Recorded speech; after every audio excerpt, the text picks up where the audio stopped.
Blessed Sunday po, mga kapatiran. Shalom. Sige po, i-greet po natin yung iba. Shalom, peace, joy, prosperity, completeness, wholeness. Yan po ang ibig sabihin ng shalom.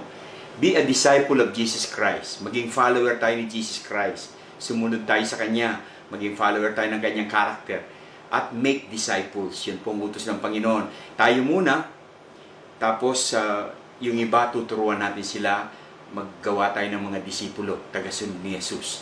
Hindi lang tayo mag-win, mag-disciple po tayo. Yan po ang vision natin sa church. Nang bawat isa tinawag ng Panginoon para maging follower ni Jesus Christ. Tapos gumawa ng follower ni Jesus Christ. Pagka po ina-apply natin yung mga training na ginagawa natin sa pamagitan ng preaching, sa pamagitan ng salita ng Diyos, yung mga training na po ito, ay pagka ina-apply natin ito, natitrain po tayo, napapractice natin na mag-isang gagawin ito. Limbawa po, ang sinishare ko po, mga last time, revival. Ang isa sa prutas ng revival ay tayo magkaroon ng boldness sa pagsishare sa mga tao ng ating testimony. Gumawa tayo ng paraan, katulad ng 4 na magkaibigan, gumawa sila ng paraan para mailigtas nila kanilang kaibigan at siya gumaling. Kaya gumawa sila ng paraan. Kaya sabi ko noon, gumawa tayo ng paraan para sa social media, gamitin natin ang social media para maimbita natin ating mga kaibigan, yung ating mga kaklase, tapos yung po ating mga masira natin sila, makapag-fellowship sa kanila. Hanggang later on, makapaggawa tayo ng Bible study sa kanila kahit nasan man sila sa Amerika, sa ibang lugar, invite niyo po sila. So, habang ito yung sinasabi ko, meron tayong mga kapatiran na gumawa nito. Nag-apply. Si Brother Boots ay in-apply niya po ito. Pinatotoo niya sa akin, in-apply niya. In-invite niya kanyang mga kaibigan sa iba-ibang lugar. Kahit ang mga kaibigan nila, professional din, ay in-invite niya. Nag-step of faith siya, gumawa siya ng paraan. So, nung una, siyempre, hindi masyadong interesado. Nung una, siyempre, ay nagkakahiyaan pa, pero nagpatuloy siya. Hindi siya nag-give up, nag-pray siya, in-apply niya ang pananampalataya, hanggang po, ay sila'y paunti-unti na nagiging interesado. Paunti-unti, nagba-Bible study siya, nagsisharean sila, nagte-testify siya, na nangungusap ang Panginoon sa kanila. Kaya po, nagtuloy-tuloy ang Bible study hanggang ngayon sa iba-ibang lugar ng Amerika, sa Canada, sa Pilipinas, sa iba-ibang lugar, may mga kaklase siya na bina-Bible study. At gustong-gusto na nila ngayon. Yung iba tumatanggap sa Panginoon, yung iba umiiyak pagka nagpapatotoo siya kung paano na-overcome niya mga pagsubok sa buhay niya, nangungusap ang Panginoon sa kanila, umiiyak din sila. Kaya yun po ang ibig sabihin, pagka in-apply po natin yung training na ito, ay napakadali pong i-apply ng training. Kaya ako po binaba at pinadali para lalo niyo pong maintindihan at kaagad-agad na i-apply. Ganon din po yung ating revival prayer. Si Pastor Helen, sineryoso niya ito, pinersonalize niya, ni-internalize niya.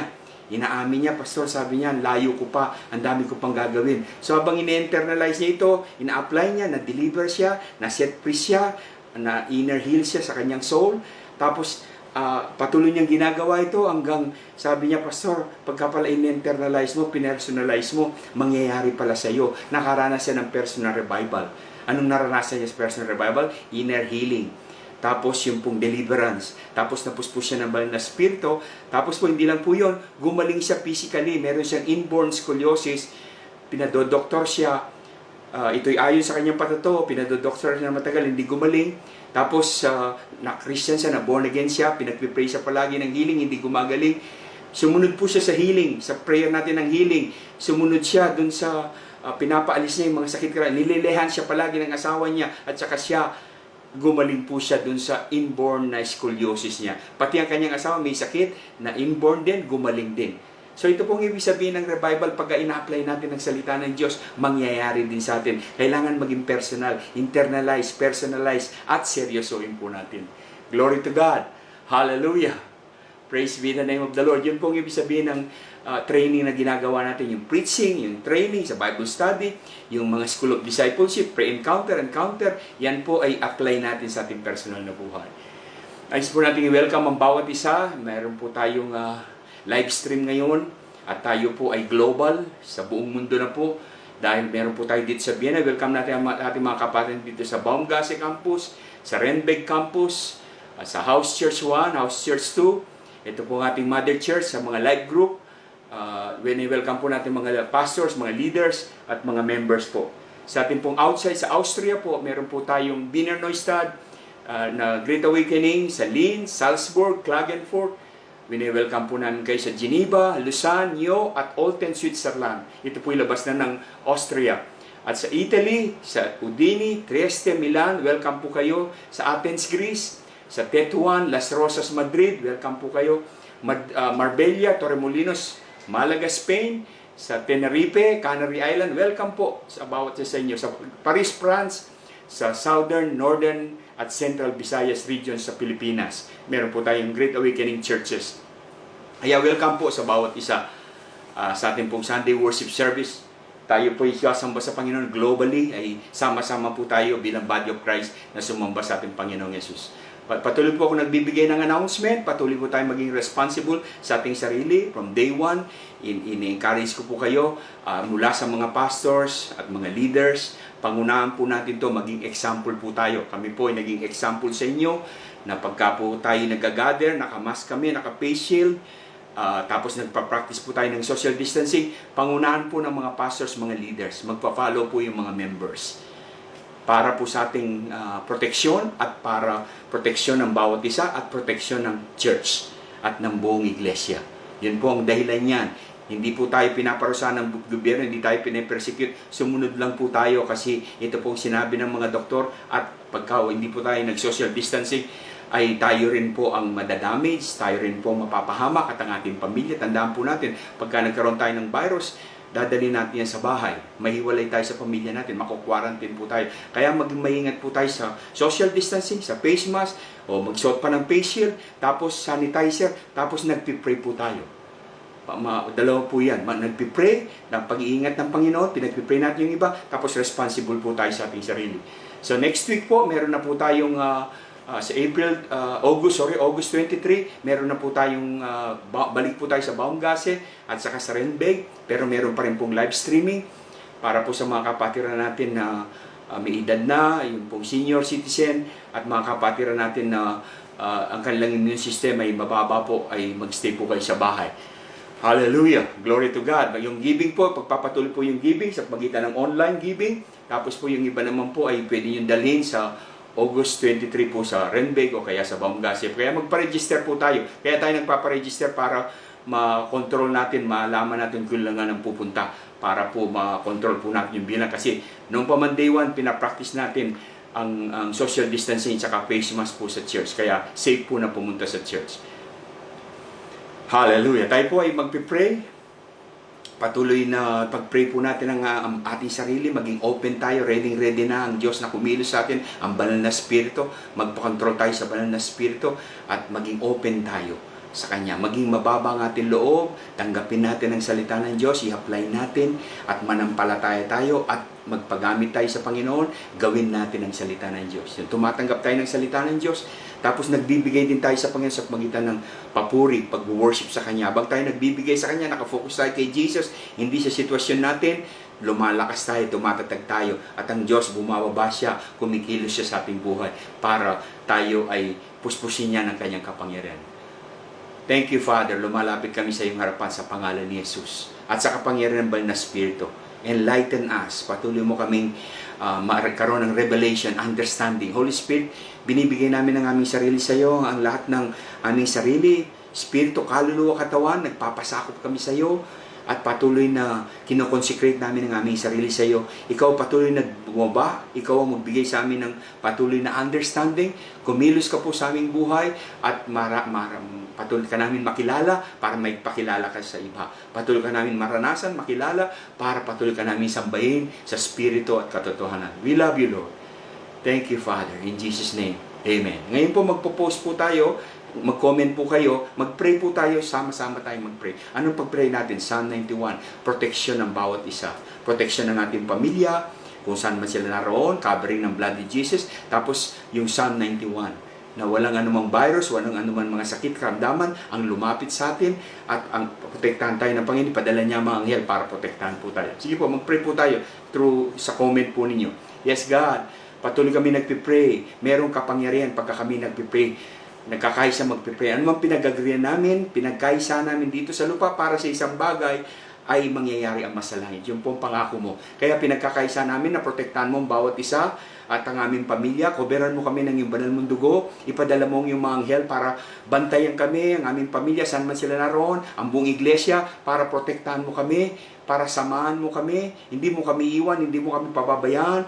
Patuloy kang kumilos sa amin, O God, na patuloy kami magre-responsible sa aming sarili. I-practice namin, O God, social distancing. Lord, patuloy kami mag-face mask, patuloy na protektahan namin ang aming sarili. Palakasin mo ang aming katawan. Ang bawat isa, ang katawan ng bawat isa na templo mo, palakasin mo ang aming immune system. Palakasin mo ang aming katawan. Ingatan namin ang aming katawan. At patuloy din kami sumunod sa mga regulation nang sa ganon, O God, magtuloy-tuloy ang gawain mo. Nang sa ganon, walang maging hadlang sa revival. Walang maging hadlang sa buhay namin. Makapag-focus kami, Panginoon, sa iyo at sa ginagawa mo. Salamat. Kami nag-agree sa prayer for protection, for provision. Kami nag-agree sa prayer na covering ng blood of Jesus about sa amin, lalo na sa mga kapatid na may mga sakit at karamdaman. Protektahan mo sila, coveran mo sila ng imbalang dugo, ipadala mo yung mga anghel, O God, at samahan sila saan man sila pumunta. Nag-agree kami sa prayer. The prayer of the righteous people are effective and powerful. Epektibo ang panalangin namin. Thank you, God. In Jesus' name, amen. Ngayon po, magsasambata po tayo sa Panginoon. Magbigay tayo ng extravagant, magarbong pagsamba sa Panginoon. Yung David dance, at ibigay po natin ng pinakamataas, pinakamagarbong pagsamba sa ating Panginoong Hesus.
Nothing is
to God. Ang ating pong series ngayon na tatalakayin ay patungkol po sa spiritual warfare. Ang part 1 po ay fighting an invisible enemy. Tayo nakikipaglaban sa hindi nakikita na kaaway. Una sa spiritual. Pangalawa, dito sa COVID-19. Sa Ephesians 6:12, sinabi po dito, sapagkat hindi tayo nakikipaglaban sa mga tao, kundi sa mga pinuno, sa mga may kapangyarihan, sa mga tagapamahala ng kadilimang umiira sa sanlibutan ito, sa mga ukbong espiritual ng kasamaan sa impapawid. Ang ibig po sabihin nito, ang ating kaaway hindi tao, hindi laman, kundi spirito. At mga instrumento lang yung tao, ginagawa lang instrumento yung tao. Bakit yung tao nag-aaway? Kasi yung isa, inuudyok ng masamang espiritu ng kaaway natin, ang diablo, para gumawa ng mali, para awayin yung isa. At papatulan namang isa, pero ang totoong kaaway natin hindi tao kundi spirito. Sila'y pinuno, makapangyarihan, may mga ranggo sila. May mga evil spirit na pang local lang, merong pang global, merong pang international. So malakas sila kasi may mga ranggo sila, nagsasubmit sila sa bawat siya, hindi sila nag-aaway, hindi sila nagdi-divide. So unang-una, kailangan malaman natin kung paano na kumikilos ang kaaway. Kilalanin natin siya para malaman natin kung anong kanyang mga taktika, kung anong kanyang mga pakana, kung anong kanyang mga tricks. We must learn to master enemy's tactics to detect its attack. Kaya natin kinikilala ang ating kaaway kasi sinabi sa Bible, magbantay tayo, manalangin, at kilalanin natin ang ating kaaway. Kung sino siya, kung paano siya nagbibigay ng iba-ibang mga pakana. Ito po yung mga enemy's tactics, taktika ng enemy. Unang-una, enemy natin siya. Hindi tao ang enemy natin, kundi yung diablo. Ang tawag sa kanya, adversary. Sa 1 Peter 5:8, maging handa kayo at magbantay. So anong instruction sa atin? Magbantay tayo. Maging handa tayo. Ang diablo, ang kaaway ninyo, hindi tao, ay parang leon umuungal at ali-aligid at naghahanap ng malalapa. So, maging handa tayo kasi may kaaway tayo. At anong ginagawa niya? Siya ay naghihintay ng pagkakataon, ali-aligid, naghahanap ng pagkakataon na kung mahina tayo, dun sa kainahan natin, dun niya tayo titirahin. Kaya, ito po yung taktika ng kaaway. Anong kailangan gawin natin mga Kristiyano? Maging handa tayo. Maghantay. Magbantay. Ang ibig sabihin ng magbantay ay tingnan natin kung paano siya kumikilos. I-recharge natin ang ating buhay. Nang sa ganon ay atakin niya tayo, may panlaban tayo, malakas tayo. Kung hindi natin alam ang mga pakana o taktika ng diablo, mapapahamak tayo. Kaya kulang tayo sa kaalaman, mapapahamak tayo. At mapapahamak ang ibang tao. Mapapahamak ang ating pamilya. Kasi kaya nagdi-divide ang pamilya, ang kaaway ay puntirin niya sa pamilya, i-divide niya ang pamilya. Pero kung hindi natin alam kung paano siya kumikilos, hindi natin malaman paano siya harapin, atakin, at paano tayo magdepensa. Kaya nag-aaway-aaway ang tao, instrumento lang sila, pero ang talagang kaaway natin, ang diablo. Kung minsan naubusan tayo ng lakas, dahil nag-aaksaya tayo ng lakas, labanan ng ang mga tao. Diba? Chinichismis tayo. Kaya tayo sinisiraan. Ang gutos ng Panginoon, huwag tayong gumanti. Patawarin natin sila, ipag-pray natin sila. Pero kung nilalabanan mo sila ng gantihan, wala kang kapayapaan. At hindi mo mapapaalis yung galit. At magsunod-sunod yan, kaya mga ganti ng ganti. Sa pamilya, from generation to generation, ganti ng ganti. So hindi po natin ubusin yung lakas natin, sumusuntok lang tayo sa hangin kapag hindi natin kilala ang ating kaaway. Ang isa pang ginagawa ng kaaway, siya ay nag-aakusa. Accuser siya ng brethren. Sapagkat tinapon mula sa langit ang nagpaparatang ang diablo sa mga kapatid natin, araw at gabi, sa harapan ng Diyos. So walang ginawa ang diablo kundi paratangan niya ang mga anak ng Diyos, tayo, araw at gabi. Akusahan niya tayo, paratangan niya tayo araw at gabi na sinasabi niya, pangit ka, wala kang kwenta, wala kang halaga, hindi ka tinatanggap ng magulang mo, Di ba? Worthless ka. Yan ang sinasabi niya. Inaakusa niya tayo. O mga iba pang mga boses ang naririnig niyo. Sa kaaway yun. Sapagkat ang banal na spirito, hindi tayo akusahin. Ang banal na spirito, udyukan niya tayo. Palagi tayong inuusgahan ng accuser of brethren, ng diablo. Hindi ka na mababago, ang anak mo hindi na ang asawa mo, ganyan na lang. Puro problema yan, ganyan ka na lamang. So palagi tayong inuusgahan. Ang banal na spirito, hindi niya gagawin yan. Araw at gabi, sinusumbatan niya tayo. Hindi ka pa pinatawad ng Diyos, makasalanan ka pa, hindi ka paligtas. Kung dumating ang Diyos mo ngayon, hindi ka makakasama.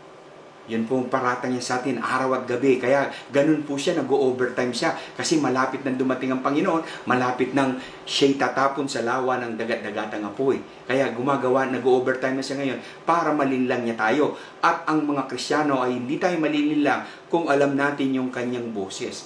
Alam natin ang boses ng Panginoon, pero alam din natin kung ano yung mga pakana niya. Nanunumbat siya, nangungusga siya, nagko-condemn siya, at siya ay nagja-judge. Pinapakita ng diablo ang mga bagay na wala ka.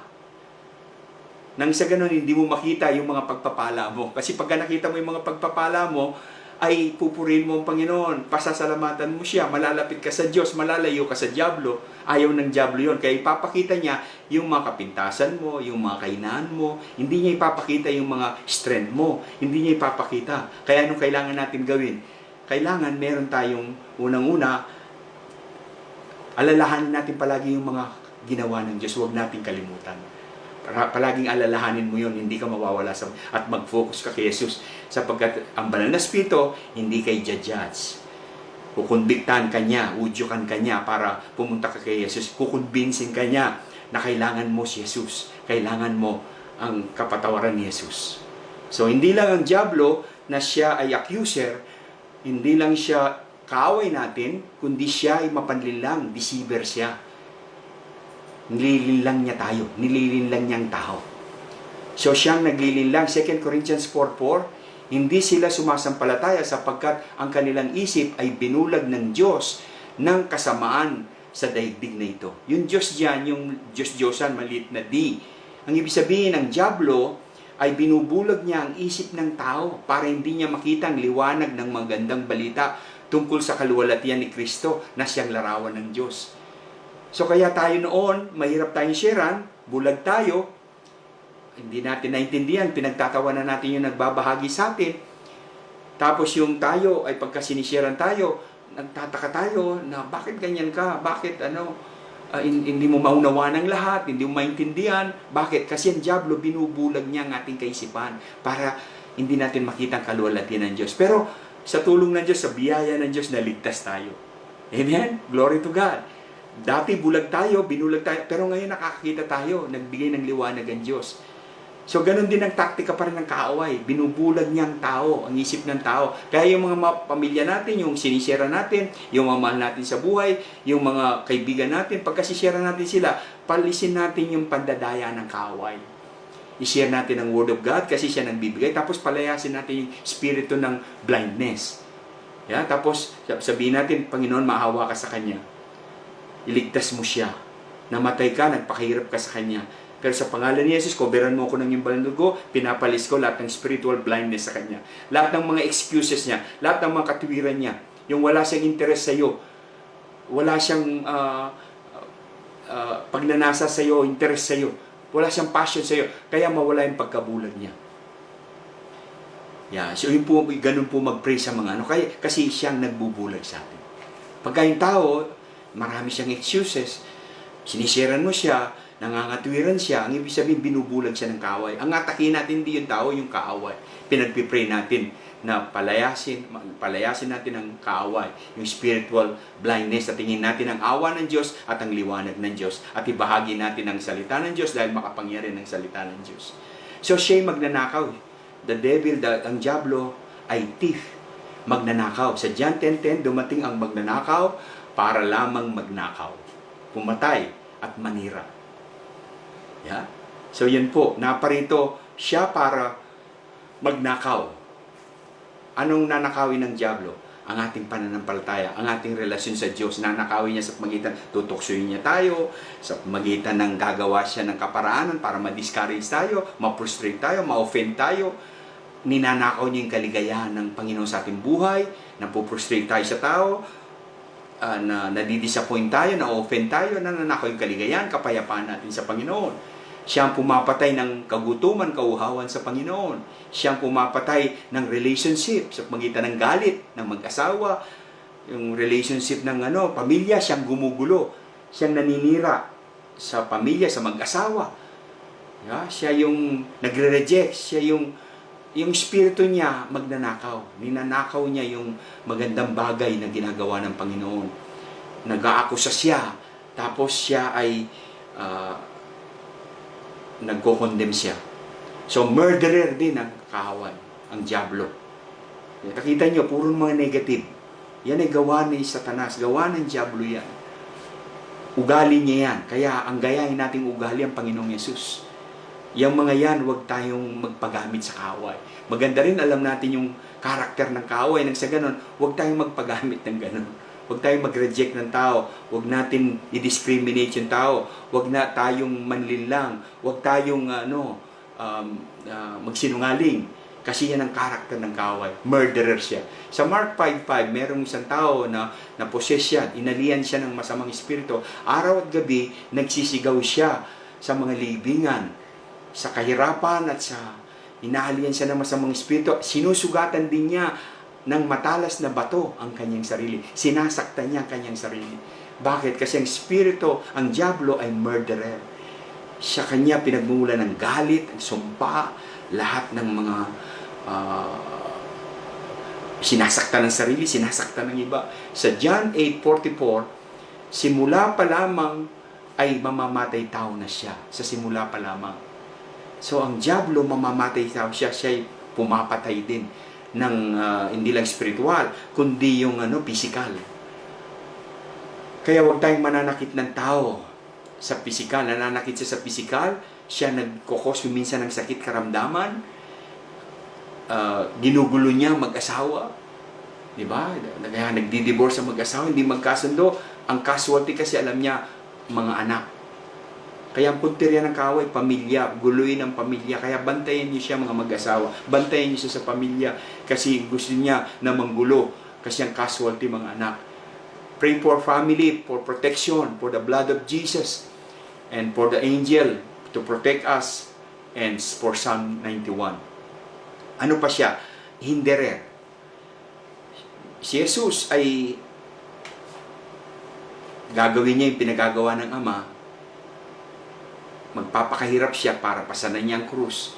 Pahirapan siya para tubusin niya ang ating mga kasalanan. Ngayon, pinipigilan siya ni Peter. Pero actually, hindi si Peter ang pumipigil. Kaya makita ninyo, si Jesus, hindi niya kinalaban si Peter. Kinalaban niya yung demonyo na nag-oppress kay Peter. Kaya sinabi niya, ngunit hinarap siya ni Jesus at sinabihan, lumayo ka, Satanas. Kausap niya si Peter, pero ang ina-address niya, si Satanas na nag-impluensya, nagtutukso kay Peter. Lumayo ka, Satanas. Hadlang ka sa aking landas. Ang iniisip mo sa Diyos kundi sa tao. Ang iniisip mo hindi sa Diyos kundi sa tao. So, makita natin dito, ang kaaway natin hindi tao. Katulad si Jesus, in-address niya yung spirito. Hadlang ka, Satanas. Lumayo ka, Satanas. Hadlang ka sa aking landas. Si Peter ang kausap niya, yung spirito ang ina-address niya. Kaya ang kaaway natin hindi tao, kundi spirito. Anong inihinder ng banal na spirito? Ang masamang spirito. Yung gawain ng banal na spirito, inihinder niya. Pinipigilan niya, hinahadlangan niya yung pananampalataya natin. Ayaw niya ang pananampalataya natin mag-grow. Kasi alam niya, pagka nag-grow ang pananampalataya, dali ang miracle, tatatag ang relationship natin sa Panginoon. Nahadlangan niya ang ating panalangin. Di ba? Pagka gusto natin manalangin, minsan magkakaroon tayo ng katamaran, kabigatan, o iba pang bagay. Inahadlangan niya ang worship. Kasi gusto natin mag-worship, dinidistract niya tayo. Pinapaisip niya ibang bagay. Ginagawa niya, pinapaalala niya para mag-alala tayo at mawala tayo ng focus. At inahadlangan niya yung gawain sa church. At ginagamit itong COVID-19 para mawala yung gawain sa church. Kaya hindi po natin lahat isisisi sa Diablo. Siyempre, maging responsible tayo. Unang-una, alam natin ng Diablo, gumawa siya ng paraan para hadlangan niya ang revival, hadlangan niya ang worship. Pero kailangan maging responsible tayo. Sumunod tayo sa doktor, dun sa mga science na sinasabi nila na sumunod tayo sa regulation. Nang sa ganun, hindi mahadlangan. So, nagpipray tayo na huwag mahadlangan yung gawain ng Panginoon. Pinapalayas natin lahat ng hindrance ng kaaway. Pero at the same time, tayo yung maging responsible. Kasi kung hindi natin sinusunod yung science, hindi tayo nagso-social distancing, o kaya sa church, nagso-social distancing tayo, nagmamas tayo, pero pagdating natin sa bahay, ay nag-iimbita tayo ng ibang mga bisita, may okasyon, at walang social distancing, nahihiyang magsabi. Tapos yung lahat pumupunta sa church, galing sa trabaho din, hindi rin sinusunod ang social distancing, yung mass, ano nangyari? Maapektuhan ng church. Mahadlangan yung gawain ng Panginoon. Yun ang plano ng kaaway. Kaya ngayon, tinuturuan ko kayo nang sa ganun, huwag tayong malinlang. Huwag tayong malinlang ng kaaway. Huwag din tayong matakot, pero kailangan magkaroon tayong wisdom. Faith is not foolishness. Faith, yung meron kang faith, pero kailangan magkaroon ka ng gawin mo kung ano yung tama. Kahit na meron tayong faith, pero hindi natin ginagawa yung tama, ay nagko-contradict sa ating faith. So, ito yung war with COVID-19. Ito yung practical war. Prevention is better than cure. Ano bang ibig sabihin nun? Halimbawa, yung tao, maiwasan naman pala niya magkasakit, mas magandang maiwasan magkasakit kaysa magkasakit ka tapos sasabihin natin ay total may nagpipray naman tayo, total maganda naman ang e-card, may e-card naman ako, edi magpatingin ako. Lalong-lalo na dito sa COVID nito. Okay lang na maging careless ako, hindi ko susundin yan, hindi ako naniniwala sa mask. May mga ganun tao, mga Austrian o mga European, di sila naniniwala, pagka mambamask na sila, ayaw na nila. Pero nung mangyari, pagka nagkasakit na ICU, dun palang makikita na kailangan pala ma-prevent naman pala ito kaysa sa cure. So, mas importante ang prevention kaysa sa cure. Ang sinasabi ko ngayon, prevention. Magmula ng day 1 na live streaming tayo, magmula pumasok yung COVID, prevention ang ini-encourage ko sa inyo. Huwag na kayong magkasakit, huwag na kayong mapunta sa ospital. Pero siyempre, kung magkasakit kayo, meron namang magpipag-pray namin kayo, pinag-pray namin kayo, pero maiwasan na natin. Paano natin maiwasan yung sakit ng COVID-19? Ito yung gawin natin. Itong ginawa ni Pastor Marlon, i-appreciate natin siya. Halimbawa, sa day 1, the enemy COVID is hindering people to gather together to worship God. Yun ang plano ng kaaway. Inihinder niya tayo. Kasi malapit ang pagdating ng Panginoon, tapos ayaw niya, nag-glorify ang Diyos, ayaw niya. So, day 1, dahil nakamas tayo, pinractice natin yung social distancing sa church. From day 1 pa lang, tingnan mo, ang infection, after 30 days, ang infection, 2.5 infected. Kung halimbawa yan ang gagawin natin, 75% reduction. Okay? So, anong ibig sabihin? Maliit lang ang porsyento na mahawaan tayo.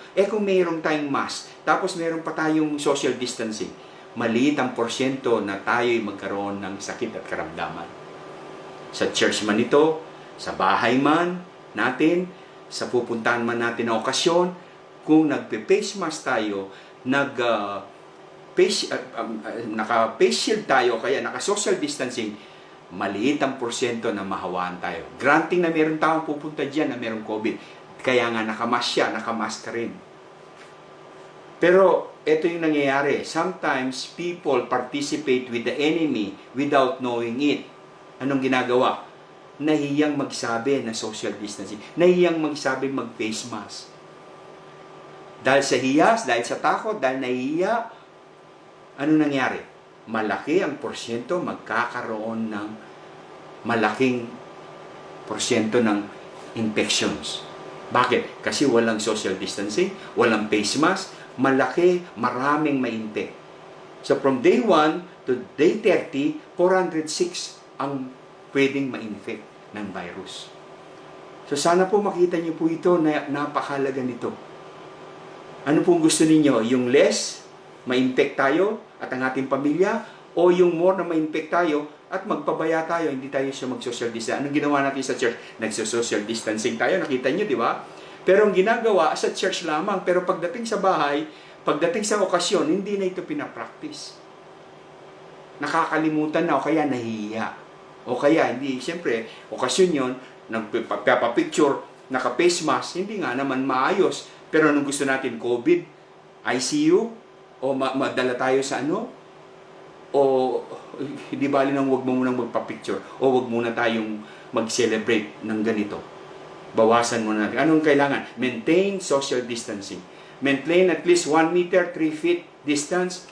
Para palagi mong inaano na pagka may saan ka man pumunta, maging aware ka, parang merong elepante sa gitna ninyo.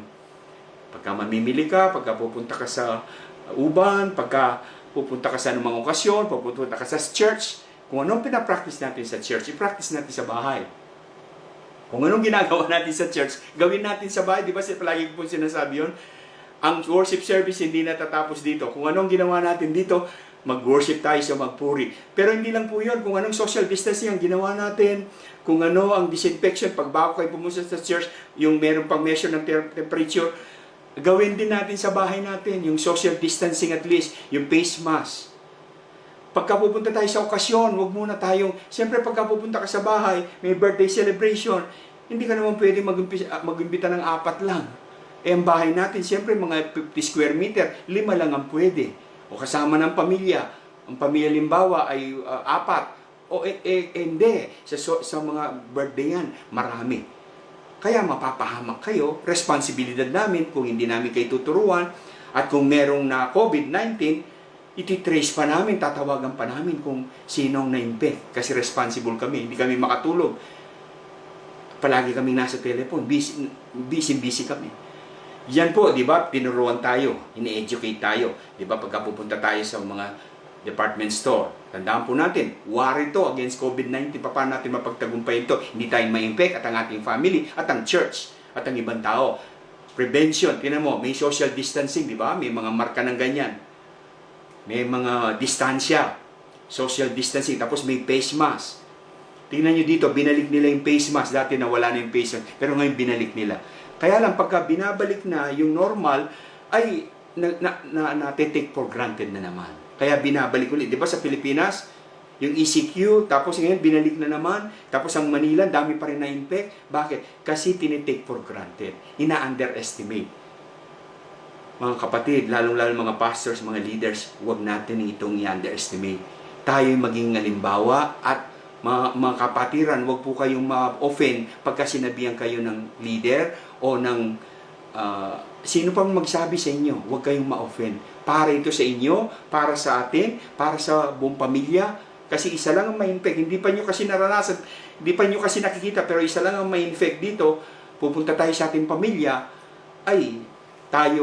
sila din ma-infect sila, magpa-test sila. Meron tayong multa kapag tayo sumuway sa gobyerno. Diba? Sa Pilipinas, ang dami nagmumulta, hindi sila naka-face mask. Ngayon, na-face mask face yun, hindi nagmumulta sila, nakukulong sila. Yung iba ay pinapaarawan, yung iba kung anong, dito sa Vienna, I believe merong multa. Halimbawa, pagka nag-positive tayo sa COVID-19, nakuha natin kung saan. Nag-positive tayo, huwag tayong lumabas. Quarantine tayo. Kung hindi man nasabi ng ospital, pero normal sasabihin. Pero ang rule talaga ay mapakinggan natin itong video na ito, kahit hindi Sunday, mapakinggan natin ito, ay mag-quarantine tayo ng 14 days. Kung nagpa-test ka, o kung meron kang, kung lumabas tayo, ay magmumulta tayo, may penalty. At makakahawa tayo sa iba.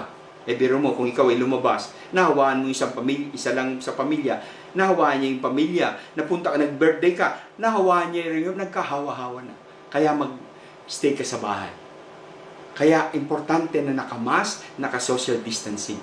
Kahit na may infection dyan, alam po ninyo, ang pinakamaganda, gusto kong narinig ko dito, ituring natin ang iba, isipin natin na anyone can be a carrier. Sino pa man, carrier. Kaya, doble ingat ka. Pagka alam mo, carrier sila, doble ingat ka. Kasi mga kabataan, mga bata, karamihan, mga kabataan, kahit na may carrier sila, pero kahit meron sila, hindi mo alam. Bakit malakas ang immune system nila eh. Kaya kailangan nakamask tayo at social distancing. So, merong negative consequences sa atin. Unang-unang, maapektuhan ang ating mga anak. Lalong-lalo mga anak natin, asawa, mga magulang. At, yun nga, maka-quarantine tayo for 14 days. Biro mo kung careless tayo.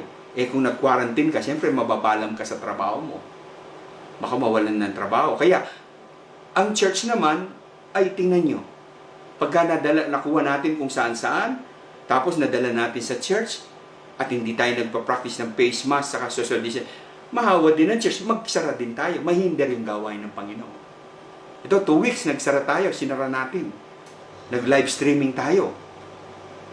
Pero pinapakusapan ko kayo na maging disiplinado tayo. Maging responsible tayo sa Panginoon, sa ating sarili, at saka sa ibang tao.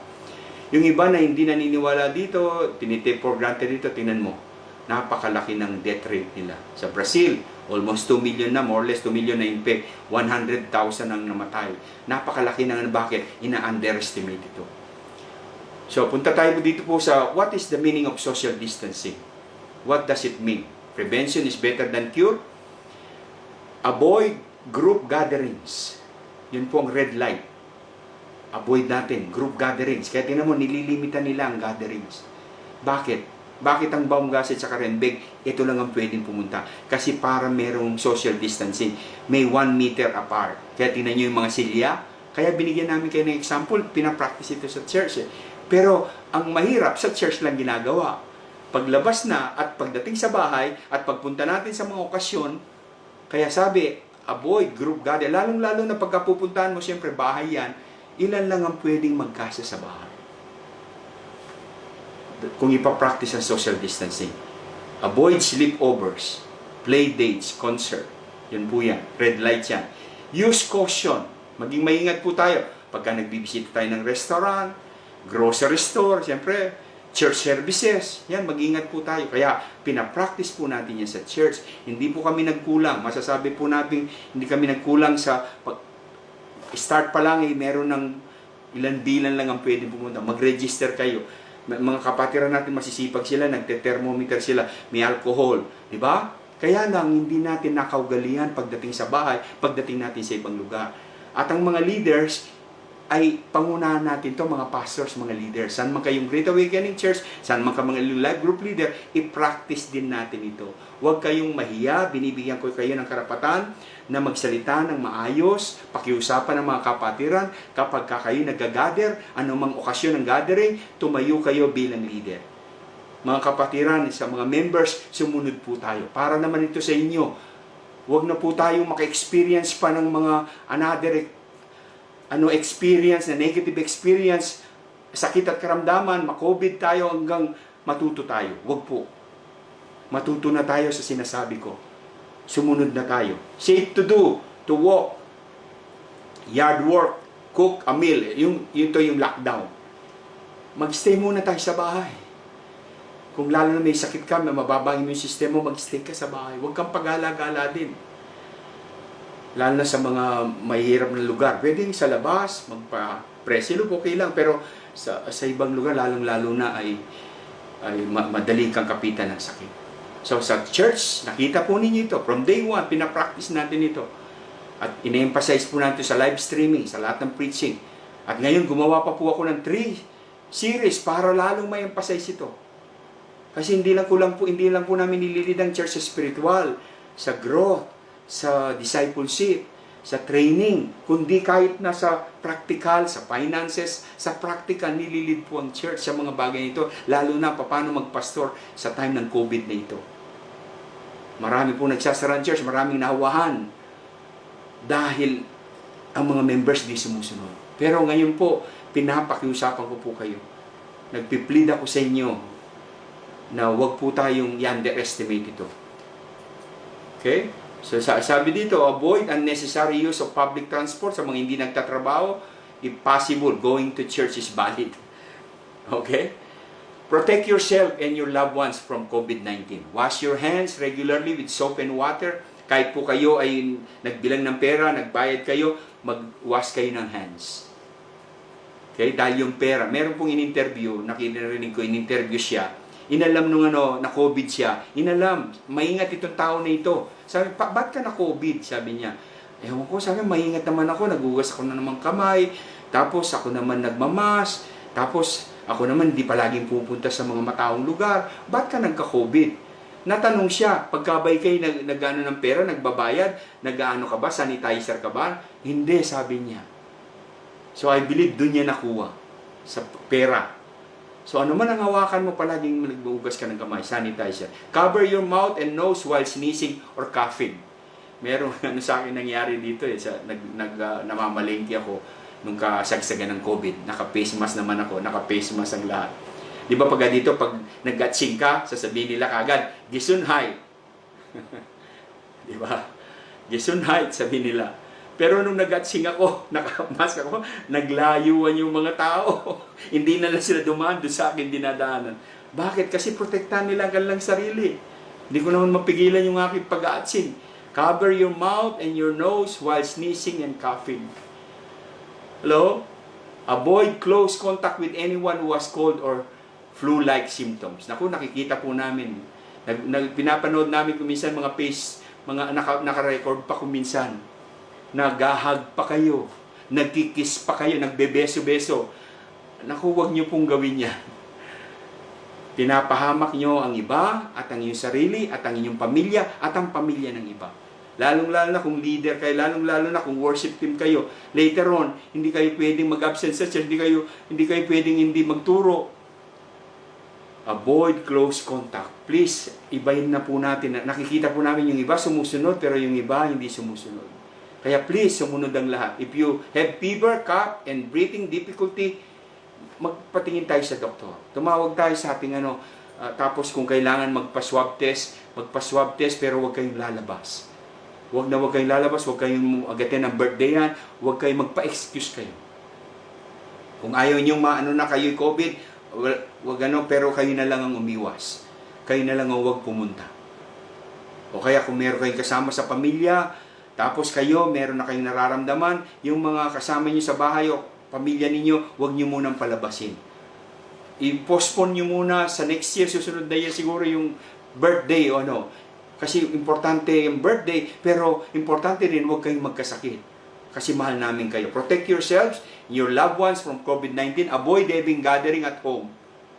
Birthday, special events. Bakit? Sa bahay, ilan lang ang pupwede. Kung mag-gather kayo doon, siguradong walang social distancing, magkakahawahan. At nangyayari ito, mga kapatid. At nangyayari ito. Hindi na pwedeng mangyari.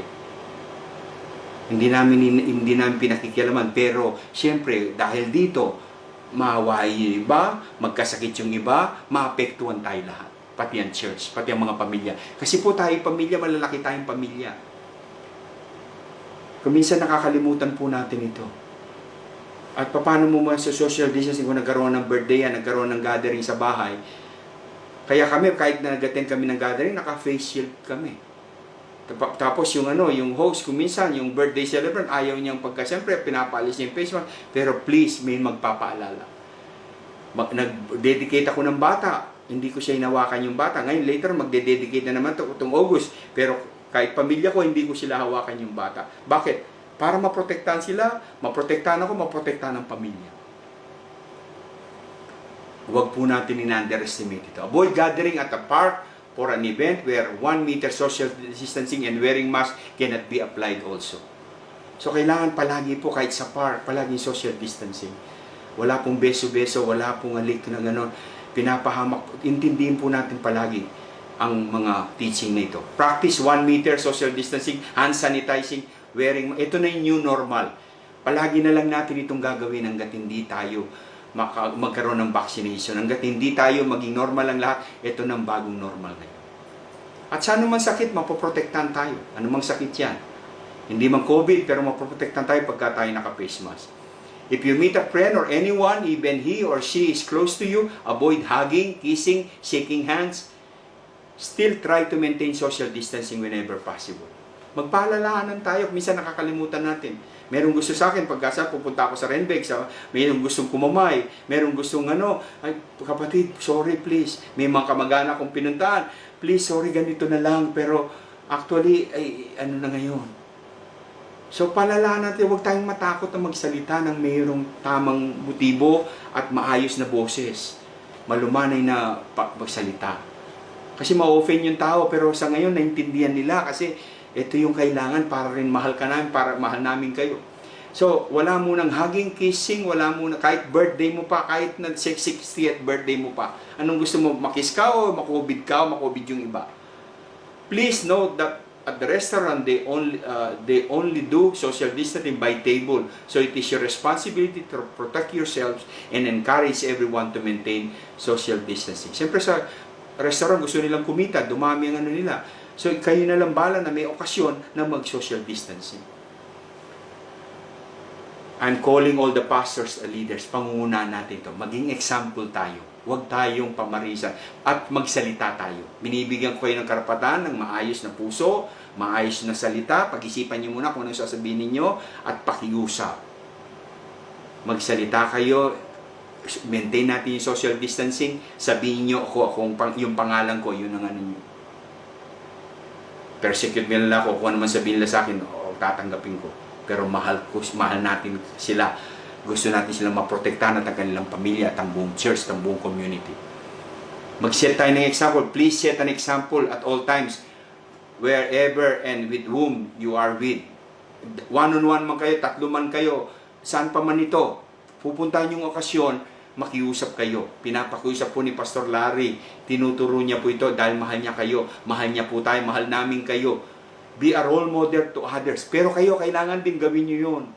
Kailangan din niyo masabi. Ako, masabi ko ngayon with boldness at matapang kong sabihin, bakit? Ako pinapractice ko, ako ginagawa. Nakikita niyo ako, nag-set ako ng example. Mga pastors, leader, mag-set tayo ng example din. Kasi hindi natin masabi kung hindi na babalik sa atin yan. Pastor, ikaw nga, hindi ka nakikipag... Pastor, ikaw nga, hindi nga nakamas. Pupunayin tayo. Huwag po tayong matulog. Gumising po tayo. So, I'm calling all the leaders and pastor, remind others with love. Keep in mind that God has called us to love and to protect others and lead them to God. Amen? Protect others. Protektahan natin sila. Huwag natin isipin sarili natin kapakanan. Kapakanan din ang ibang isipin natin. So, from August 23, Sunday service, magre-resume na sa Renbeg, 10:30. Sa Baumgase, 3 p.m. Meron din tayong live streaming. Please register ahead and timely.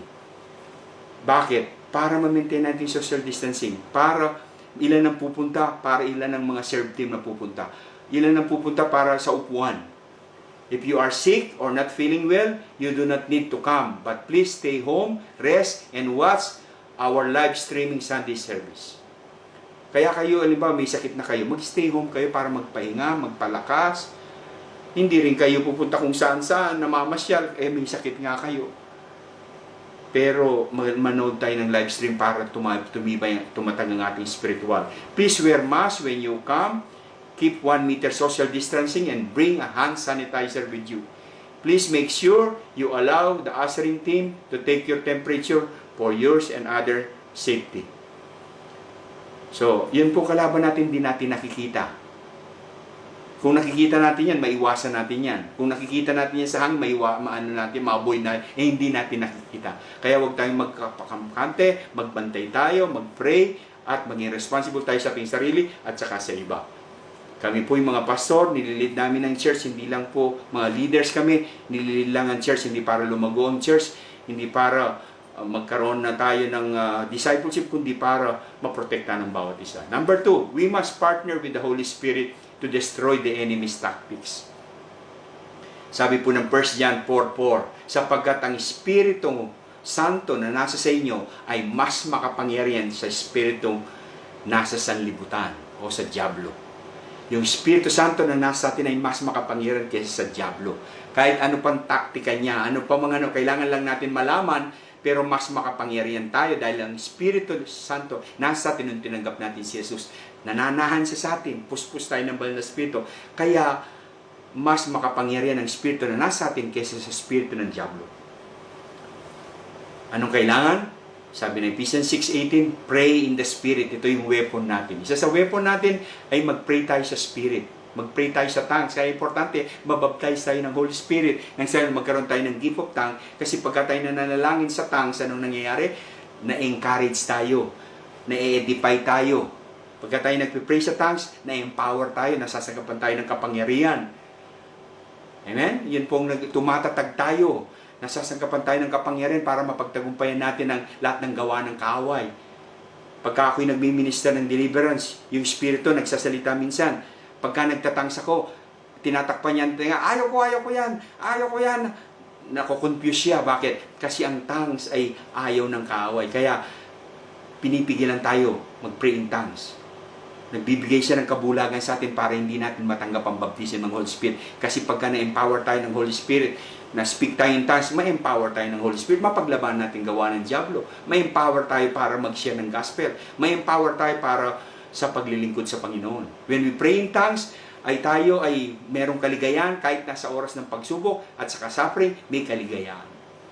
Maligaya ka, mapayapa ka. Pagka nag-pray tayo sa tongues, ano nangyayari? Sa Romans 8:26, namamagitan ng banal na Espiritu. Tinutulungan tayo ng Holy Spirit sa ating weakness at ang ating mga prayer ay answered prayer kasi bullseye. Talagang yung pinaka-will ng Diyos ang pinag-pray natin. Kaya mag-tongues tayo, napaka 100 benefits praying in tongues. Pagka nagta-tongues tayo, nagkakaroon tayo ng rest sa lahat ng pagod, sa lahat ng stress, sa lahat ng worry sa buhay. Isaiah 28:12, nagkakaroon tayo ng rest sa ating mind, sa ating emotion. Pagka tayo nag-pray in tongues, nagkakaroon ng healing, kagalingan. Pagkatapos mag-pray sa tongues sa iyong personal na buhay, mag-lay hands mo yung sarili, tapos mag-pray ka sa tongues, tingin mo, gagaling ka, lalaya ka, lalakas ka, magkakaroon ng deliverance, magkakaroon ng revival sa buhay mo, magkakaroon ng signs, wonders, and miracles. Kaya sabi sa Galatians 5:16, I say, let the Holy Spirit guide your lives, then you won't be doing what your sinful nature craves. Ano ba yung sinful nature? Yun ang gawa ng kaaway. Okay? Kontrolin tayo ng banal na Espiritu. Ang banal na Espiritu mag-control sa atin. Ang banal na Espiritu magpuspos sa atin. Siya nang mag-control ng buhay natin. Ang banal na Espiritu, win yan eh. Kung saan pupunta ang win ng Holy Spirit, doon tayo. Magpo-flow lang tayo sa Kanya. At madali kang makakilos ang Panginoon sa iyo, madali kang tumatag sa buhay, mare-recharge ka kagad. Ito rin po yung mga sandata natin sa prayer, gamitin natin. Yung pong 6P na pinag-aralan natin. Mga sandata ito. Mahirap tayong magapi ng kaaway. Madali natin ma-recognize ang kaaway at marinig natin ang Diyos kapag ka-recharge po tayo. Pagka recharge tayo, 24 hours 7, naka-recharge tayo, naka-align tayo sa Panginoon, hindi lang natin maririnig ang Diyos, kundi matatag tayo sa anumang temptation ng kaaway. Madali natin ma-recognize ang kaaway. Bakit? Yung spiritual antenna natin, madaling makakuha ng signal sa Diyos. Kaya, i-apply po natin yung pause. Mag-rest po tayo physically, mentally, sa lahat ng pag-aalala, emotionally, sa lahat ng takot, sa lahat ng stress sa buhay. Tapos mag-pray tayo sa Spirit. Pinag-aralan natin ganyan. Tapos mag-spend tayo ng time sa Word of God. Mag-plant tayo ng Word of God. I-apply natin ang Word of God. Mag-submit tayo sa Word of God. Tapos magpuri tayo sa Panginoon. Isipin natin lahat ng ginawa ng Panginoon. Anong ginagawa ng kaaway? Pinapakita niya yung mga wala tayo. Pero yung mga pagpapala natin, binubulag niya tayo doon, pero purihin natin ang Panginoon, alalahanin natin ginawa niya. Mag-take part tayo sa discipleship, sa winning the lost, mag-share tayo ng gospel, tapos i-pursue natin yung revival, i-pursue natin ng Diyos, magpursige tayo, magsaliksik sa Panginoon. Okay?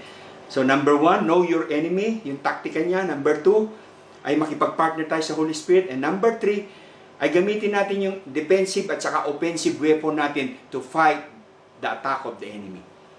Ito yung mga pang-opensa natin at saka pang-depensa. Yung mga number 2 kanina, yung 6P. Pero ito pa rin yun. Itong eksaktong gagawin natin. Una, resist. Resist. Kagaya ng sinabi ng meaning, to stop, to refuse, to reject, resist. James 4:7, kaya nga pasakop kayo sa Diyos. Labanan ninyo ang diablo at lalayuan niya kayo. Anong sikreto? Pasakop kayo sa Diyos. Alam ng diablo kung tayo'y nagpapasakop sa Diyos. Alam ng diablo kung naniniwala tayo sa Diyos at sumusunod tayo sa Kanya. Alam niya. Alam niya yun. Sasabihin pa nga niya, hindi ka nga sumusunod sa Diyos eh. Yung ginagawa mo, hindi mo naman sinabu. Alam ng diablo yan. Kasi nakikita niya. Mga diablo, spirito sila. Nakikita nilang ginagawa natin, sinasabi natin, naririnig nila. Kaya anong kailangan? Mag-submit tayo sa Diyos. Ang ginagawa ng Kristiyano, nire-resist nila ang Diyos, hindi nagsasubmit sa Diyos. Hindi nagpapasakop sa Panginoon, hindi nagpapasakop sa delegated authority. Kaya paano mariresist ang kaaway? Wala tayong kapangyarihan para resist ang kaaway kung hindi tayo nagpapasakop sa Diyos.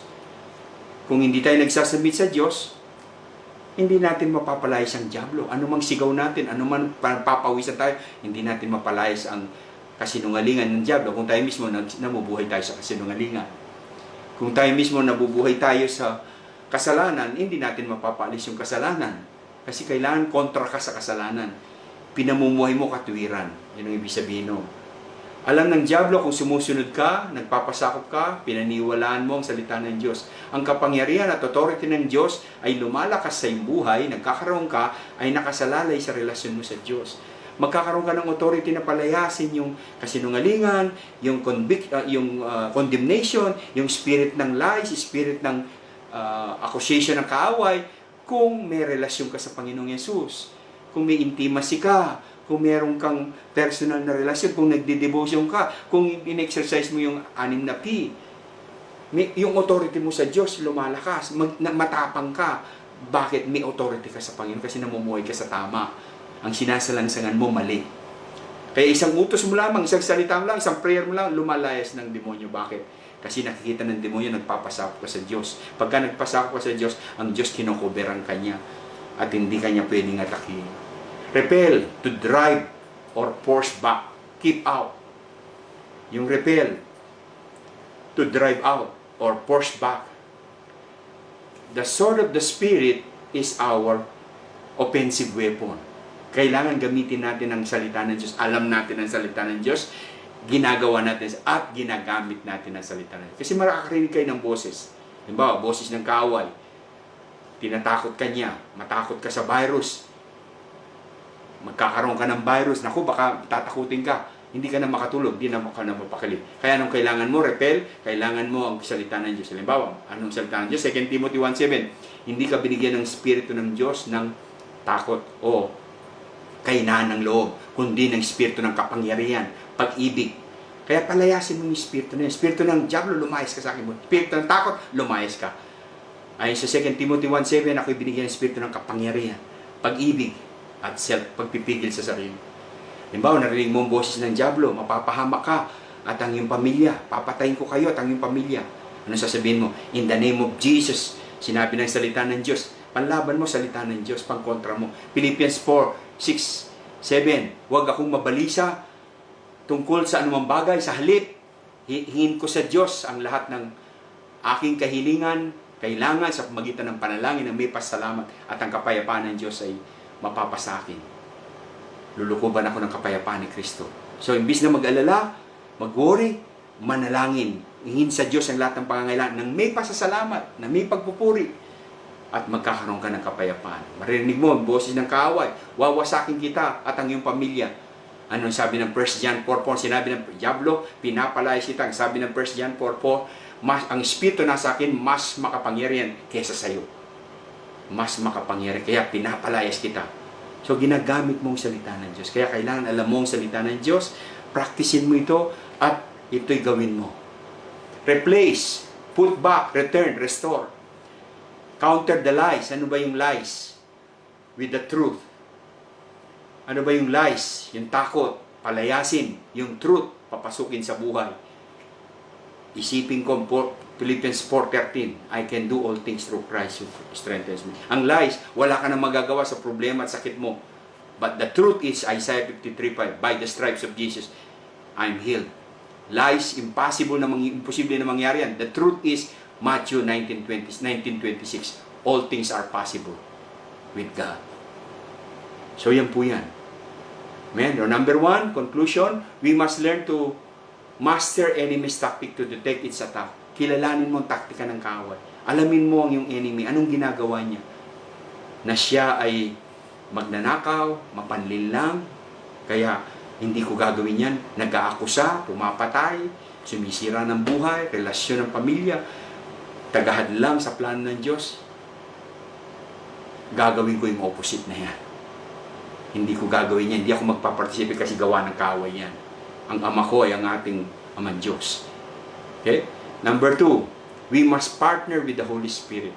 Because the Holy Spirit that is in us is powerful than the Spirit that is in the world, o yun sa Diablo. Makipag-partner ka, magpakontrol ka sa banal na Espiritu. Magpapuspos ka ng banal na Espiritu. Magpalid ka, magpag-guide ka sa Holy Spirit. At mag-pray ka sa tongues.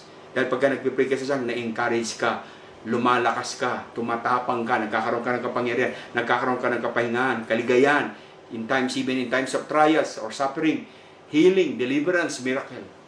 Kaya yan ang sandata mo. Tapos i-practice mo yung 6P. Amen? Yung pause, yung mag-take ka ng time ng mag-rest. Yeah? Tapos mag-pray, mag-plant ng Word of God, mag-praise, mag-pursue ang Panginoon, mag-participate sa pag-evangelize, pag-disciple.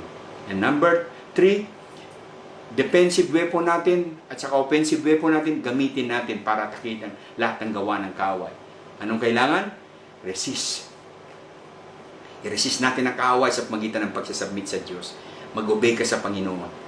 Pag kami sinasabi ang Panginoon, kaagad-agad mong gagawin. Magpasakop ka sa Kanya, maniwala ka sa Kanyang salita. Sundin mo ang Panginoon, mas paniwalaan mo ang katotohanan kaysa sa kasinungalingan. Tapos repel, palayasin mo mga espiritu ng kaaway sa buhay mo. Tapos palitan mo ito ng katotohanan. Yung kamalian, palitan mo ng katotohanan. Yung kasinungalingan, palitan mo ng katotohanan. Yung mga takot, palitan mo ng tapang ng Panginoon dahil pinigyan ka ng espiritu ng tapang ng Diyos. Hallelujah. So yun ang gagawin natin ngayon. Magpipray tayo. Magpa-cover muna tayo ng dugo ng Panginoong Yesus at mag-submit tayo sa Panginoon at sundin natin ang Kanyang salita, paniwalaan natin ang Kanyang salita. Sige, gawin po natin. Sa resist, apply natin yung resist, tapos yung repel, tapos yung replace. Resist. Sige, mag-submit tayo sa Panginoon. Panginoong Yesus, nagsasubmit ako sa iyo, sa iyong salita. Pinaniniwalaan ko ang iyong salita. Nagpapasakop ako sa iyong salita. Makapangyarihan ng iyong salita. Yes, nagsasubmit ako sa salita mo. Ang salita mo, mga pangako mo are yes and amen in Christ Jesus. Ang pangako mo, mga salita mo, siya nagbibigay ng authority sa amin para labanan namin lahat ng gawa ng kaaway. Sinabi ng 1 John 4:4, ang banal na espiritu nasa amin, mas makapangyarihan sa mga espiritu ng Diablo. Kaya, salamat sa kapangyarihan binigay mo sa amin sa pangalan ni Jesus. Sa oras na ito, nire-resist namin ang lahat ng mga espiritu ng kaaway. Ang mga panlilinlang ng kaaway, pinapalayas namin sa pangalan ni Jesus. At ginagamit namin ang salita ng Diyos na hindi kami magkaroon ng takot, kundi binigyan mo kami ng espiritu ng katapangan. Kaya ang authority namin, gagamitin namin sa lahat ng gawa ng kaaway. Balutan mo kami ng makapangyarihang dugo. 10 ng aming pamilya at patuloy namin pinapalis lahat ng sakit at karamdaman sa lahat ng aming mga kapatiran na merong virus, na merong flu, na merong mga simptomas. Yes, lumayas ka sa kanila sa pangalan ni Jesus. Lahat ng sakit at karamdaman, palayasin natin. Lahat ng sakit at karamdaman, lumayas sa aming buhay. Lahat ng sumpa, lahat ng hereditary sickness, lumayas in the name of Jesus. Lahat ng spoken curses, mga sinalita, lahat ng mga spoken curses ng paghihirap, lumayas ito sa aming buhay. Poverty, lumayas ito. Ng sakit at karamdaman, lumayas ito sa aming buhay sa pangalan ni Jesus. At naniniwala kami sa Matthew 19:26 na with God, all things are possible. Walang imposible sa Diyos. Magagawa mong lahat ng bagay.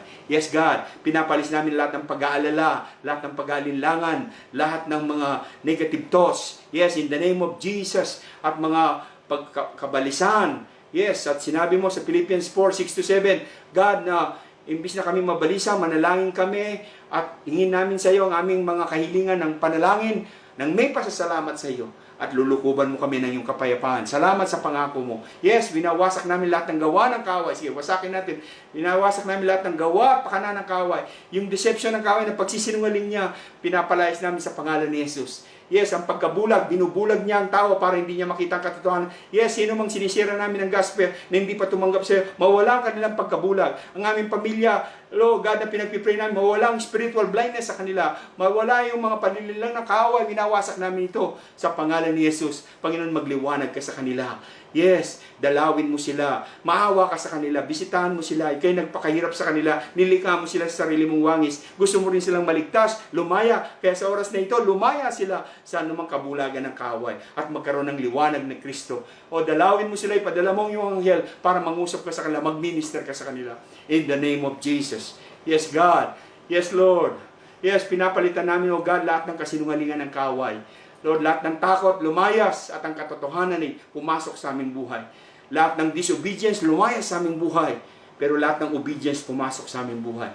Yes, lahat ng pride, lumayas sa aming buhay. Pero pumasok, Panginoon, O God, yung pagpapakumbaba, yung pagiging basag ang puso, maturuin na puso. Lahat ng pag-aalilangan, lumayas. Lord, ang pananampalataya, O God, ay dumaloy sa aming buhay. In the name of Jesus, ma-overcome namin, O God, yung masama sa magitan ng mabuti. Yes, magpatawad kami, O Lord, dahil ito yung mga hadlang ng kaaway. Yes, nagpapatawad kami sa iba, nagsabi ka ng blessing sa iba, in the name of Jesus. Hallelujah. Glory to your name, Jesus. Come on, pray in the Spirit right now. Yes, God, when we pray in the Spirit, lumalakas ka, tumatag ka. Pagka nagpipray ka sa banal na Espiritu, nagkakaroon ka ng kapangyarihan para malabanan lahat ng gawa ng kaaway. Pagka nagpipray ka sa Spirit, tulungan ng Diyos ang mga weakness. Come on, pray in the Spirit. Kora babasyana bababaga sendara. Ora bababaga sikara bababaga sikarama. Ora bababaga sira bababaga sira mama. Ola lagara babashiri malalagara ma. In Jesus' name, dumali ang kapangyarihan mo, dumali ang presensya mo. Sige, pag-pray po natin mga may sakit, may karamdaman, i-exercise niyo po yung faith ninyo. Yes, salamat sa Diyos sa answered prayer, sa mga gumaling na. Salamat sa Diyos sa mga patotoo ng ating mga kapatid. Patuloy po tayo mag-participate, magkaisa po tayo sa panalangin ng may pananampalataya. Pag-pray po natin ng mga may sakit, pero mag-participate kayo. Gawin ninyo ito sa sarili ninyo. At gawin niyo araw-araw. Tapos, yung mga may sakit, maganda, take kayo ng communion, pasalamatan yung Panginoon at mag-repent tayo, anuman doubt. Tapos, mag-take tayo ng remember natin yung ginawa ng Panginoon sa krus. Dahil doon, nagkaroon tayo ng kagalingan. Tinubos na ng Panginoon lahat ng sakit at karamdaman. Tapos mag-pray din tayo mamaya na mapuspos tayo, yung mahal na Espiritu hindi pa napuspos. Sige, mag-pray muna tayo na mapuspos tayo ng Panginoon. Sige, tayo po ay magpunta sa Panginoon, humingi tayo, yung hindi pa nababaptize ng Holy Spirit. Humingi ka sa Diyos. Ang Diyos ay generous siyang magbigay. Tapos, pagkatapos natin humingi sa Diyos, manampalataya tayo, alisin natin lahat ng sagabal. Tapos, buksan natin ating dila, galaw mong yung dila. Tapos, pagka tayo kami nagpipray sa tongues, sumabay ka lamang, buksan mo yung puso at gawin mo yung pinagagawa ng Panginoon. Yes, thank you Lord Panginoon, mabaptize kami. Sige, taas natin ating mga kamay. Yung iba, mapuspos kayo muli. Yung iba, makapag-speak in tongues kayo. Yes, Panginoong Yesus, ikaw ang baptizer ng Holy Spirit. Humingi kami Lord, sa iyo na mabaptize kami sa banal na Espiritu. Mapuspos kami ng banal na Espiritu. Maibabad kami sa likido, ma-immerse kami sa Holy Spirit. Yes, God, pinapalis namin lahat ng pag-alinlangan, lahat ng takot, lahat ng mga negatibo patungkol sa baptism ng Holy Spirit, patungkol sa gift ng Holy Spirit. Humingi kami ng tawad at nire-resist namin lahat ng takot, lahat ng doubt, unbelief, in Jesus' name. At humingi kami sa iyo, Panginoong Yesus. Generous ka magbigay. Bautismuhan mo kami, puspusin mo kami, sangkapan mo kami ng iyong kapangyarihan. Sa pangalan ni Jesus, I receive it right now. Yes, I receive it. Receive it right now. Yes, tapos buksan mo yung bibig, hindi English, hindi Tagalog. Galaw mo lang ang iyong bibig. So, ang bawat isa mag-pray sa tongues. 1, 2, 3. Ara, ba, ba, ba, la, la, la, la, la, la. Sige, galaw mo lang. La, la, la, la, gara, la, la, la, la, gara, ba, ba, ba, ba, ba, ba. Ala, la, la, gara, ba, ba, ba, ga, sakara, ba, ba. Yes, God, puspusin mo ang bawat isa. Puspusin mo ng iyong kapangyarihan. Punuin mo ng iyong kapangyarihan. Ng iyong presensya, ng iyong kalwalatian. In the name of Jesus. Yes. Hallelujah. More, Lord. More of you, Holy Spirit. Yes, God. Yes. Hallelujah. In Jesus' name. Amen. Ngayon po, mag-pray po tayo sa mga may sakit. Kapag ginagawa na ito, maraming mga patotoo na gumagaling. Kaya ilagay po ninyo yung kanang kamay sa may sakit. Tapos yung kaliwa yung kanan sa Panginoon, yung kaliwa sa may sakit. Kanan sa Panginoon. Yes, kanan sa Panginoon. Siyang healer natin. Si Jesus, our Jehovah Rapha, is our provider. Jehovah Jireh. Yes, God. Sa oras na ito, O God, bilang yung lingkod, patuloy kong pinapaalis lahat ng sakit at karamdaman sa mga anak ng Diyos. Yes, lahat ng sakit at karamdaman, lumayas ka sa kanilang katawan sa pangalan ni Jesus. Yes, koberan mo sila ng banal ng dugo, dumalo ang kapangyarihan mo, dumalo ang ginawa mo sa krus ng Kalbaryo. Yes, by your precious blood, in Jesus' name, pinapalas ko lahat ng generational curses, spoken curses, lahat ng sakit at karamdaman, incurable disease, lahat ng cancer, lumayas ka sa aming katawan sa pangalan ni Jesus. Any form of cancer, any form of incurable disease, ano ang mga iba-ibang mga sakit karamdaman, lumayas ka sa aming katawan. Lumayas ka sa mga anak ng Diyos. Sa templo ng banal na siya, layas sa pangalan ni Jesus. I bind every sickness and every disease. Yes, in the name of Jesus. And I release the power of God sa inyong buhay. I release the anointing of God that break every sickness, every yoke of sickness, and I release healing upon you. Let healing comes upon you. Yes, miracle, signs and wonder will come upon you. Dumali sa iyo ang signs and wonder. I declare and decree Isaiah 53:5, Psalm 107 verse 20. Yes, Jeremiah, in the name of Jesus, be healed in the name of Jesus. By the word of God, by the promise of God, be healed. Yes, in the name of Jesus, be made whole.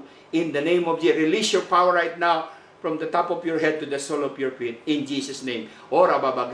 Pray in the Spirit. Ara babagasik arababa. Ora babagasik ere madara babakasere bababa. Kere babashara babagasan. Thank you, Lord Jesus, for your healing power. Thank you for your children's bread. Thank you for your grace. Thank you for your favor. Thank you for your miracle. Thank you for, I bless what you're doing. In the name of Jesus. Hallelujah. Amen. Palakpakan natin ang Panginoon. Bigyan natin lahat ng kaluwalhatian sa Panginoon. Hallelujah. Ina-encourage ko po kayo, i-internalize natin patuloy yung ating prayer ng revival, yung ating group na prayer, ng live group, ng mga pastors, ng mga leaders. Patuloy natin in-internalize, seryosohin natin, i-apply natin ang personal revival sa ating buhay. Magpakababa tayo sa Panginoon. Katulad ni Pastor Helen, nagpakababa siya sa Panginoon. Inamin niya, na-deliver siya, na-set free siya, in-apply niya sa buhay niya. Na-deliver siya, na-set free siya. Nakita niya yung ang dami niyang pagkukulang, ang dami niyang mga kamalian sa buhay, ang dami niyang galit, ang dami niyang mga negatibo. Pero inamin niya, nagpakababa siya. Sinong pagkatay nagpakumbaba? Nagsaliksik siya sa Panginoon at nagkaroon ng healing, nagkaroon ng outpouring ng Holy Spirit, nagkaroon ng physical healing. Miracle. So yun po ang revival. Magpatuloy po tayo dito, huwag tayong magpahinder sa kaaway. Kahit na iba nagbabakasyon, patuloy tayo mag-pray ng revival. Patuloy tayo mag-pray ng personal revival. I-apply natin sa buhay natin. Tapos ang bunga nito, katulad kay Brother Boots, ay tayo po ay mag-share sa iba. Gumawa tayo ng paraan sa social media. Gamitin natin ang social media para makapag-connect tayo sa iba. Masiran sa atin sila. Ma-Bible study natin sila. At ma-pre-encounter natin sila hanggang sa ma-encounter nila ang Panginoon. Glory to God! So, muli po, reminder po, August 23, babalik na po tayo sa Church of Renbeg, 10:30, Baungasi. Magpa-register po kayo. Safe pong pumunta sa church kasi pinapractice po natin yung regulation. At palagi po natin tandaan, mga pastors, mga leaders, mga members, ay tayo pong mag-lead, mga pastors, mga leaders. Saan man tayo naroon, sa birthdayan man, mag-lead kayo. Magsalita kayo na may pag-ibig. At kayo po ay mag-lead na obey the regulation. Stay safe po. See you sa Sunday. Glory to God po sa susunod na Sunday sa August 23 at patuloy po tayo na patuloy po tayo magutom, mahuhaw sa Panginoon. So tayo po magko-close sa prayer at magko-closing song na tayo. Panginoong Yesus, patuloy na ingatan mo ang bawat isa. Pagpalain mo ang bawat isa, protektahan mo sila. Patuloy mo ipadalang yung mangyal para mag-serve sa kanila, mag-minister sa kanila. In the name of Jesus, ang bawat isa ingatan mo. Maging responsible po kami sa aming sarili at saka sa ibang tao at patuloy namin pong obey kami sa regulation at patuloy kami mag-pray ng revival, patuloy kami makaranas ang bawat isa ng personal, corporate revival. We give you all the glory. All glory and honor belongs to you. We exalt you, Jesus. Thank you, Father. In Jesus' mighty name, Amen. God bless you po. Stay safe. Obey the regulations. Saan man kayo pumunta. Mag-i-end po tayo sa song, closing song. In Jesus' name.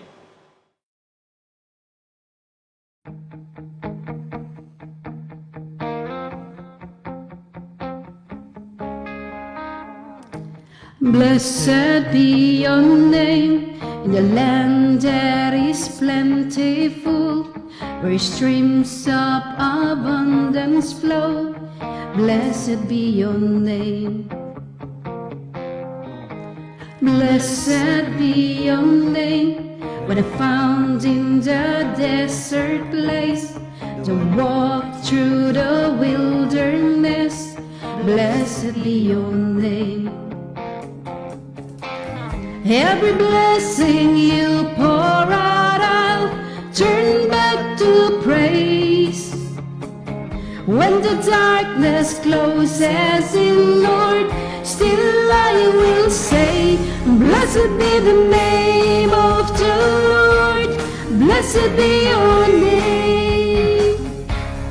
Blessed be the name of the Lord. Blessed be your glorious name. Blessed be your name, when the sun's shining down on me, when the world's all as it should be. Blessed be your name. Blessed be your name, on the road marked with suffering, with there's pain in the offering. Blessed be your name. Every blessing you pour out, I'll turn back to praise.